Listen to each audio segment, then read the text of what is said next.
फक्त 2 मिनिटं देणार ना? मी गुरु म्हणून बोलत नाही, शिष्य म्हणूनच बोलतोय. मी तरी कोणाच तरी शिष्यच आहे. आज गुरुपौर्णिमा आहे. त्याला दुसरं नाव आहे व्यास पौर्णिमा, आहे की नाही? गुरु आणि पौर्णिमा हे 2 शब्द आहेत. गुरु म्हणजे काय, पौर्णिमा म्हणजे काय, या सगळ्या गोष्टी सगळ्यांनी सांगितल्या. मला जास्त बोलणारच नाहीये मी. बाळांनो, ज्याप्रमाणे अमावस्यानंतर चंद्र कलेनं वाढतो आणि पौर्णिमेला पूर्णत्व पावतो, बरोबर? व्यास म्हणजे वर्तुळाच्या केंद्रातून जाणारी रेषा किंवा रेषाखंड, बरोबर? म्हणजे या सगळ्याचा एकच अर्थ आहे, पूर्णत्व. ज्याप्रमाणे चंद्र पौर्णिमेला पूर्ण होतो, एक पक्षी बघा, तो पक्षी त्या चंद्रातील अमृत सेवन करतो, कळत आहे? तो चंद्र आणि चकोर यांच्यामध्ये जे नातं आहे ते गुरु शिष्याचं नातं आहे. बाळांनो, गुरु आणि शिष्य यांचं नातं कळण्यासाठी मी तुम्हाला फक्त 3 उदाहरणं देणार आहे, थांबणार आहे. ऐका, पहिलं उदाहरण, आपल्या शक्यतो महिलांच्या गळ्यामध्ये दागिने असतात. कशाचे असतात रे? सोन्याचे. कानात वेगळा, नाकात वेगळा, गळ्यात वेगळा, हातात वेगळा दागिना, वेगवेगळ्या प्रकारचे येतात, बरोबर? दागिने वेगवेगळे, पण ते एकाच कोणापासून तयार झाले? सोन्यापासून तयार झाले, बरोबर का? नद्या अनेक आहेत, पण त्या एकाच समुद्राकडे जातात. 7 समुद्र नाव वेगळे, पण समुद्र एकच आहे ना. तुम्ही बोलते की माझे वाक्य नाही, बरं का? संत ज्ञानेश्वरांची वाक्य आहे. म्हणजे नद्या अनेक आहेत, समुद्र एकच आहे, बरोबर? आता बघा, माझ्या अंगावरचा शर्टचा रंग वेगळा आहे, तुमचा वेगळा आहे, मुलींचा वेगळा आहे, मॅडमच्या, सरांच्या, प्रत्येकाच्या शरीरावर जे कपडे आहेत त्यांचे रंग वेगळे, त्यांची स्टाईल वेगळी, पण ती एकाच गोष्टीपासून तयार झाले. कोणते? कापूस. एकाच कार्यापासून तयार झाले की नाही? म्हणून बघा, एक कवयित्री म्हणते, एक धागा सुखाचा 100 धागे दुःखाचे, जरकारी हे वस्त्र मानसा तुझे आयुष्याचे, एक धागा सुखाचा. बाळांनो, तुम्हाला जर गुरु करायचे असतील ना, हा धागा कळला पाहिजे. हा धागा करणं, धागा खंड विणूया, विठ्ठल विठ्ठल मुखे म्हणूया. पुरावा देतोय.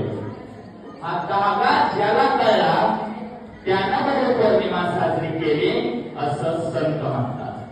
हे कायम लक्षात ठेवा. हा धागा नाही कळाला तर काहीच नाही कळलं. समजतंय तुम्हाला? हा धागा ज्याला कळतो, बघा, छोटस उदाहरण आहे. पार्वती माता भगवान महादेवांच्या पत्नी आणि 4 वेद सांगतात. देवांचे देव कोण आहे? महादेव. देवांचे देव आहे. मग ते मशानात जाऊन कुणाचं नामस्मरण करतात? प्रश्न आहे ना. देवांचे देव महादेव आहे, ते स्मशानामध्ये जाऊन ध्यान कुणाचं करतात? पार्वती मातेला प्रश्न पडला.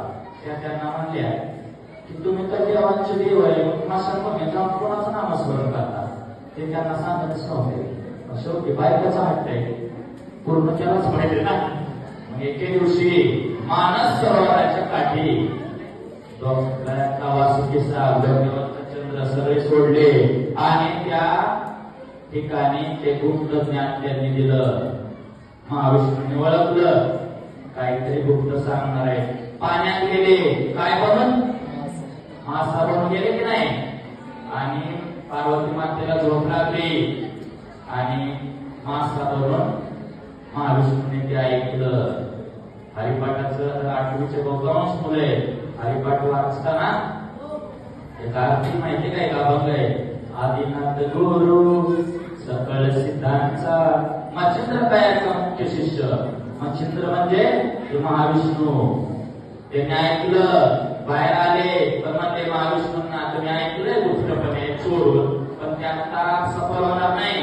मी प्रत्युत्तरावर गेल्यावर तिथं सफल होईल. मच्छिंद्राने बोलत गोरक्षाशी केला, गोरक्ष वळा काही प्रती गायने कसाने निवृत्ती दाखल ज्ञानदेवे सार चोजविले.